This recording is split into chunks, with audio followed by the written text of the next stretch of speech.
Hey guys, welcome to Solo ReacTalk. Today I'm going to be reacting to the Antares Confederacy, Stellaris Invicta, made by the Templin Institute. This is part 7. If you want to check out my previous reactions, remember I'll put the playlist at the top. Just click on it and you'll be able to access them. Okay, let's start. 3, 2, 1, go.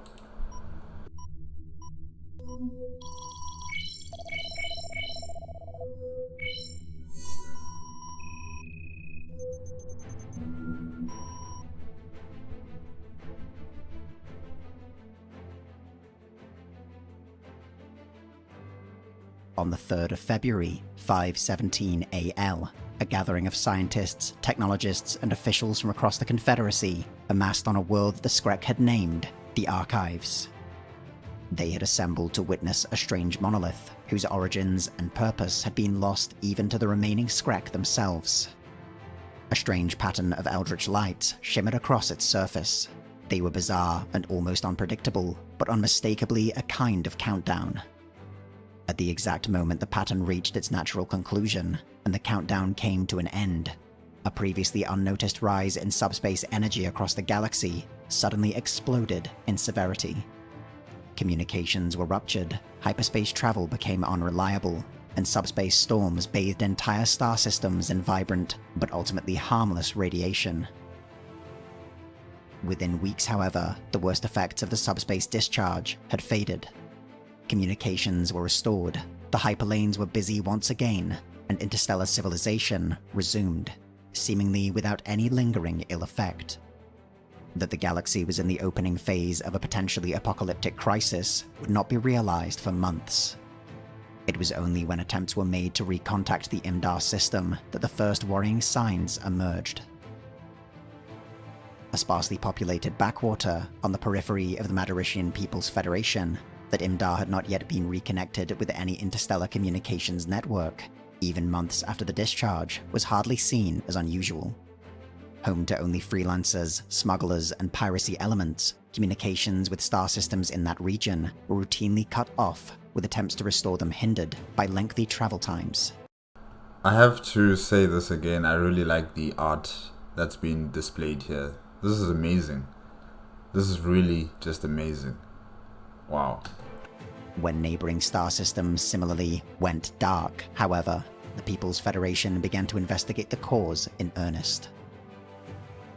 While astrologically close to Antares, unfavorable hyperlane routes meant that Imdar was of no practical concern to the Confederacy, a distant system for all intents and purposes. The efforts of the nation were instead still dedicated towards stabilizing its allies and neighbors in the decades following the capitulation of the Screk Empire. Reports of decimated Madarician fleets and armies were initially assumed to be the work of the Ru, an ancient nation nearly the equal of the Screk in their day. So nobody knows that the Unbidden have returned to the galaxy. People are assuming it's other forces, probably another elder race, or, pirates or anything like that. Interesting. You would expect there to be like a station there that could relay information throughout their entire empire, which then would inform the entire galactic community of this serious threat that just popped up in their system. But I like it. I like how the story is being, portrayed here. It's interesting. Amidst the ongoing war between the Ru and the Madarician alliance, the true nature of the threat in the Imdar system was confused and misidentified. The loss of an Antares Treaty Organization battleship in the region only added to the confusion, further escalating tensions. But as reports grew clearer, came the realization that neither the Ru or the Madaricians were responsible for the growing chain of dead systems. In ancient myth, the land of Megiddo was prophesied to be the site of an apocalyptic battle. Within the Confederacy, however, it was instead merely the name given to the first extragalactic star system settled by Antares. Located in a small cluster of dead worlds, just past the outer periphery of the galaxy's spiral arms, it had become a center of commerce due to its unique gateway nexus, perhaps the work of the Screk Empire or some other long-fallen civilization. The creatures that emerged from that nexus were unlike anything foretold in Earth's Book of Revelation, but the battle was similarly apocalyptic.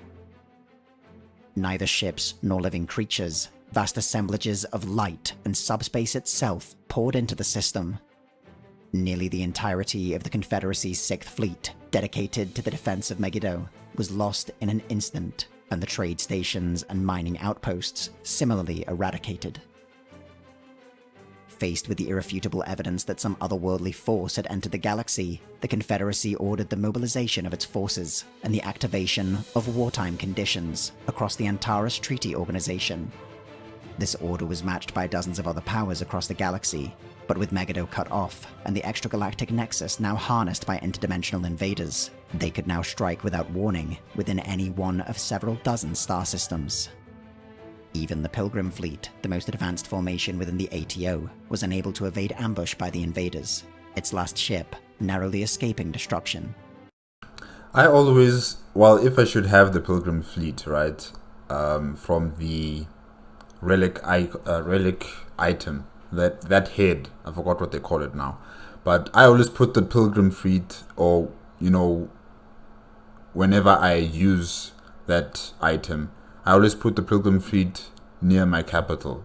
I don't really use it to take it anywhere, further out into the galaxy. It's always in the home system, protecting the home planet as the last line of defense. Should anything happen with my fleets out there, at least I'll be having the Pilgrim Fleet taking care of duties of defense at home. That's what I usually do. I don't take them out.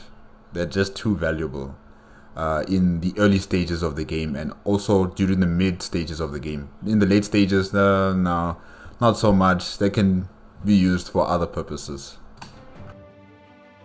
Everywhere across the galaxy came reports of extra-dimensional incursions and star systems stripped of all life.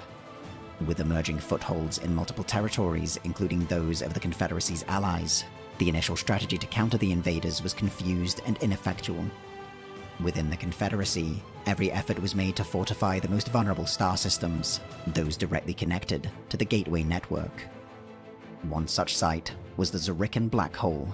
It had become famous within the Confederacy, first for its extensive research facilities centered around the anomaly's event horizon, and later for the construction of the Coxura matter decompressor. A station of tremendous scope, the decompressor was considered the ultimate refinement of gravitic redirection. By boring into the black hole itself, an almost unlimited supply of matter could be extracted and refined. It was one of the Confederacy's greatest technological achievements, and a pivotal foundation of the nation's economy. In analyzing the movements and apparent strategy of what history would name the Unbidden, Confederate scientists would later speculate that this manipulation of gravity might have acted as a kind of beacon to the extra-dimensional invaders. Whatever the cause might have been, as soon as the Unbidden became aware of the decompressor's existence, their fleets converged upon it. With the Confederacy forced to defend multiple points across its territory, the Zorican Black Hole was defended only by the remnants of the 6th Fleet. So the matter decompressor acts like a beacon for the Unbidden? Interesting. I'm actually just thinking about Warhammer 40k, how they... on the Templin Institute, how they suggested that maybe the Astronomicon is like a beacon in the warp that attracts the Tyranids to the galaxy. So I kind of see a similarity there. That's interesting. I like it. Hastily reinforced, but hardly at its full strength. Under-equipped, undermanned, and prematurely returned to active service, the 6th Fleet ships and sailors had barely trained together for more than a few months when the first Unbidden formation arrived. Yet, as the only major fleet in the Confederacy to have engaged the invaders directly, its surviving officers proved instrumental in confounding the Unbidden's powerful, yet imprecise attacks. The opening stages of the Battle of Zucanis was unlike any other fort in the Confederacy's history, resembling more a series of interconnected feigned retreats and routes. The strategy failed to inflict any meaningful damage upon the invading forces, yet by avoiding a pitched battle, the 6th was able to prolong the engagement long enough for the 1st and 7th Confederate fleets to arrive. Even with an overwhelming numerical superiority, Antares' forces endured significant losses before the Unbidden fleet withered away, into nothingness. The victory was the first of its kind in the galaxy, emboldening allies and other foreign powers with the knowledge that victory over the unbidden in mass fleet actions was possible. Yet, within just a few months, a second force of the interdimensional invaders emerged out of the rift. The 1st, 6th, and the 7th fleets, depleted significantly by the previous engagement, were forced to retreat. With the loss of the Coxurum matter decompressor, the economy of the Antares Confederacy collapsed almost instantly. Without the raw matter necessary to maintain the enormous production lines keeping the Confederate Navy reinforced, both the armed forces and nation seemed poised to disintegrate. Man, they really needed the resources from that matter decompressor. I mean, wow. Putting so much importance on that device. I understand that it creates a lot of material, a lot of minerals that you would need, but wow, to depend your entire empire on its production, that's crazy. I mean, there should be planets out there that are solely focused on mineral extraction, because that's what I usually do in Stellaris. I'll have my energy planets, farming worlds, and also mineral worlds and bureaucratic worlds. So, I mean, that should be done in the Antares Confederacy, but okay. The actions of the Confederacy, however, had not gone unnoticed, and within the galactic community, it was Antares that emerged at the forefront of the defense effort. In exchange for various elements the Confederacy possessed in abundance, the Matarician People's Federation and Rothugan Empire entered into an unprecedented trade agreement. Are the Antares Confederacy the galactic custodians? No, I think this was shown before the expansion of Stellaris, right? Yeah, I don't think maybe they have the galactic custodian here. But okay, it's okay. Dedicating an enormous percentage of their industrial output to the Confederate military-industrial complex. The 2nd, 3rd, and 4th battles of Zucanis were merely the start of what would become a seemingly endless campaign to hold the system. The fleet actions fought here grew in size and scope until, in the eyes of the galaxy, they had become the supreme drama upon which the entire war seemed to hinge. For 7 years, extra-dimensional forces poured out of the gateway, assailing themselves against the massed Confederate defenses. Multiple times the system was lost, the matter decompressor disabled, and Confederate fleets scattered across the surrounding systems. So it's like a tug of war. Sometimes they win, sometimes the unbidden win, and they go back and forth like that. That's interesting. Okay. But each time, either through the mass production of the galactic community, the tenacity of the forces ordered to counterattack, or sheer resolve, the system was retaken and the decompressor hurriedly reactivated. It had long been remarked that Antares was the nation of 1,000 nations. Its citizens had come from every manner of world across the galaxy, and that heritage could be seen and felt everywhere within the Confederacy. Yet its critics had been vocal in claiming that while Antares was undeniably 1,000 nations, it was rare that it was one. In every conflict, every contest, from the liberation of the Vrul to the invasion of the Great Khan, even during the campaigns against the Screk and the Greater Terran Empire, the nation had truly united, only fleetingly. In the war against the unbidden, the national spirit of Antares was catalyzed into something grander, something deeper. It was the refinement of a simple idea that had been expressed in many different forms throughout its history, as the raging of a martial fire, the concept of Antares exceptionalism, the imagery of a new colossus, or the simple notion that evil must be opposed. It asserted itself on every world in the Confederacy, emboldening each citizen towards the same great effort. Greater Terran Union vibes alert. Greater Terran Union vibes alert. For perhaps the first time in history, the citizens of Antares embodied the concerted determination of the Earhart pioneers, every doubt lost in the struggle against extinction. Even in the former worlds of the Screk, the ideals of the Confederacy took hold with an iron grip.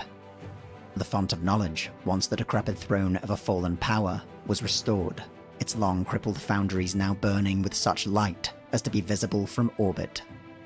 Millennia ago, the Screk had fought to save all civilization, and now they did so again. The pride and honor of their ancient empire finally revived. Within its endless industries, the stain of slavery was burned away, and the font of knowledge transformed into a great arsenal of democracy. With the attention of the Unbidden directed on Zucanis came the opportunity for counterstrokes. In 530 AL, a great victory was achieved by the T-Zru, and the path to the heart of the interdimensional rift was opened.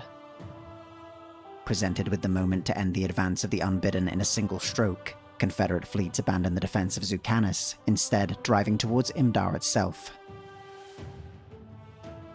It was only when battle had been joined with the extra-dimensional forces surrounding the Great Wound in reality was it realized that to close this tear, the strange ethereal constructs of the Unbidden erected across the galaxy would all have to be destroyed. With Confederate fleets engaged, and without any means to retreat, all that could be done was to hope that the other nations of the galaxy would follow their lead. I'm not holding my breath, because when I play Stellaris, it doesn't happen that way. They don't work, in unison with me. They don't. They protect their borders, and once the Unbidden or any other crisis enters into their empire territory, yeah, they do defend their borders, but working together? Nah. For weeks, the massed forces of the Confederacy fought their way to the tear, until their fire could be directed upon the rift itself. To the tremendous relief of all Antares, their faith in the galaxy was rewarded.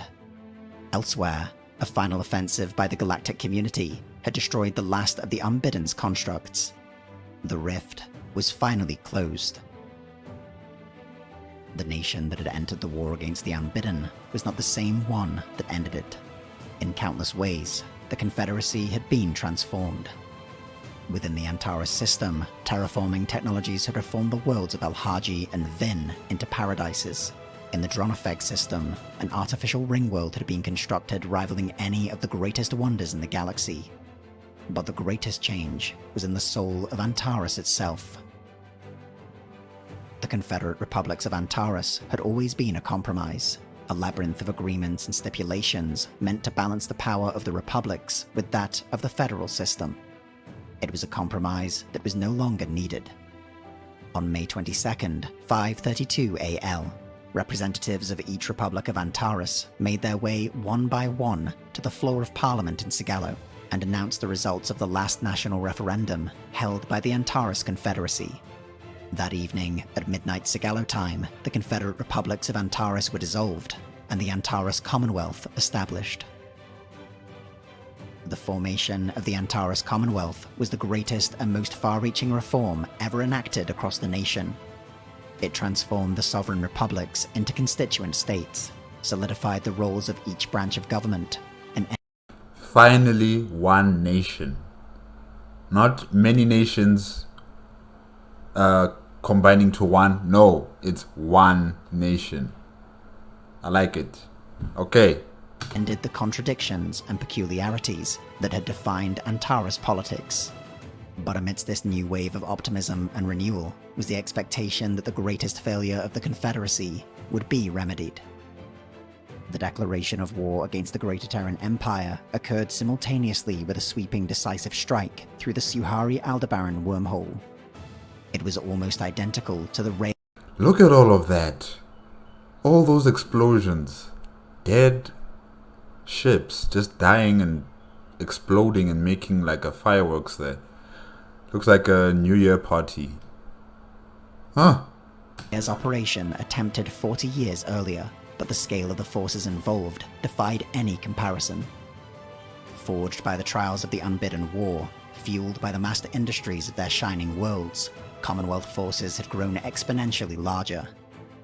During fleet actions in Aldebaran, Capella, Cygnus Draconis, Sirius, and dozens of other star systems, the military forces of the Terran Empire were systematically torn apart. In their wake came vast armadas of troop transports, and the Commonwealth Army embarked on the liberation campaigns for which they had always been intended.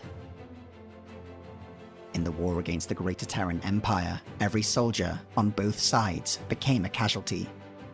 Some escaped physical wounds, but none were above the emotional torment of the conflict. The Terran state was no longer a nation in any meaningful sense, but an inhuman mechanism running with deadly precision towards its own destruction. Unable to achieve victory, it instead dedicated itself towards merely increasing the suffering and violence, punishing Antares for every step forward it took. Oh, okay, that sounds horrible. So it's like a war of attrition to the bitter end? Ay. This is not what I imagined when I first proposed that, the Antares Confederacy should start mobilizing to liberate Earth. That's not how I wanted it to go down. Yikes. Okay. Through their superstitious belief in technology, the leaders of the Terran Empire had abandoned any feeling for the life and dignity of man. The individual held no importance, no consideration given to their uniqueness or distinctiveness, used up instead as a raw material. Men, women, and children were thrown in the face of Commonwealth guns, expended as any soldier might expend ammunition. The Battle of Earth was decided before it began, but the inhuman insanity of the Terran Empire prevented any surrender or withdrawal.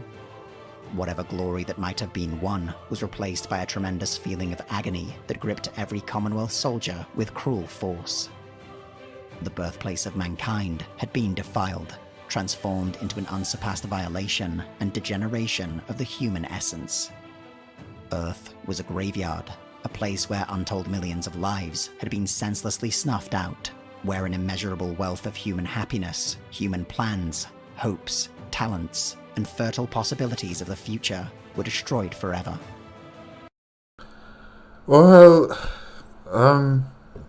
yeah, the victory has turned into ash into their mouths, in their mouths. It tastes bitter, it doesn't taste sweet.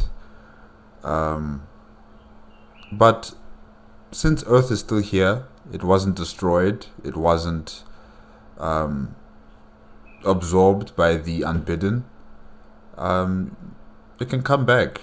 It can come back from all of this terrible death and destruction committed by its own people. It can come back. You just need time. Yeah. This, and nothing more, was the prize that the Antares Commonwealth had won.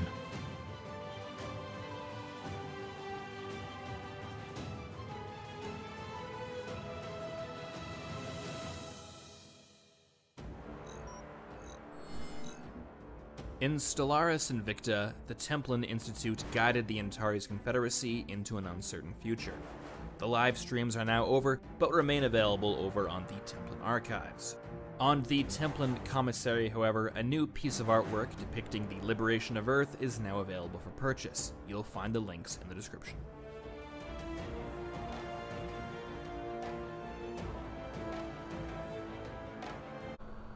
Well, guys, that's it for part 7 of the Antares Confederacy.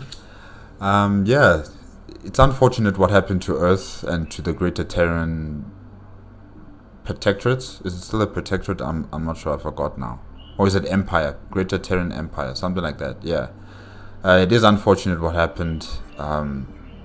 The entire society has been warped by the Screk Empire, and when they became free, they just didn't know how to be human anymore, I guess you could say that. The Screk Empire really did psychological damage to the humans of Earth and its colonies. They've become monsters. They were literally tools to be used by the Screk Empire to fight against the unbidden. So once their purpose was no longer there, they tried to make their own, and their own purpose and destiny was just horrid, and it led to their own societal destruction, if I can say that. But since the Confederacy is here, just give Earth time. give Earth and its colonies time, and they will come back to a semblance of humanity and civilization that can be respected and renowned across the galaxy. So yeah, just time, patience. The Unbidden coming back, Empire Strikes Back kind of notion. I like it. I was wondering whether the greater Terran protectorates or empire was going to join forces with everybody else to fight against the Unbidden, but the narrator didn't really specify any of that. He did specify the galactic community helping out the Antares Confederacy fighting against the Unbidden. Really, I wish it was the same way like this with me when I play Stellaris, because mainly when I play Stellaris, like, it's every man for himself, you know, when the end crisis comes. If you have a federation, good for you. If you don't, like, the chances of you having support from anyone else is very slim. Yeah, we can pass legislation in the galactic community, you know, to say that, you know, the end crisis is a problem for the rest of the galaxy and we must open our borders to each other. They will keep on debating and voting either for or against. Like, there's no consensus. And then eventually almost half of the galactic community is gone, and what's ever left has to deal with the threat. I mean, it's crazy. It's just crazy. But yeah, I really like how the Antares Confederacy had support from people or empires that were not part of the Federation. So that was also good. And also the fact that they've now consolidated power into the state, into the federal state, and, you know, there's no longer any more separate nations. Everybody is now united under the national government or the federal government of the Confederacy. And yeah, I've been wanting that to happen for a very long time.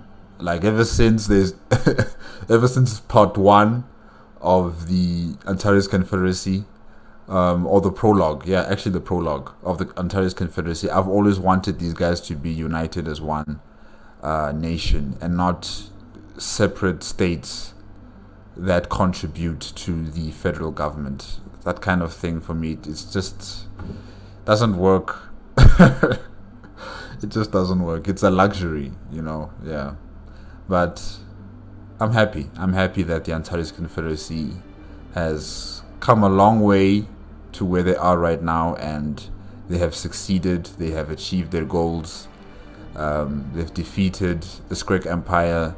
They have liberated Earth, and they've defeated the Unbidden together with their Federation and with the galactic community. So yeah, it's a bittersweet ending, I could say, yeah, because Earth and what happened there, kind of terrible, but yeah, it's a bittersweet ending. Alright guys, that's it. If you liked the video, please give me a like, comment, and subscribe to my channel. Click on the notification bell if you want to be up to date with my latest videos. And yes, I will see you next week. Wednesday? No, Thursday. Yes, Thursday. I will see you next week, Thursday. Okay, bye-bye.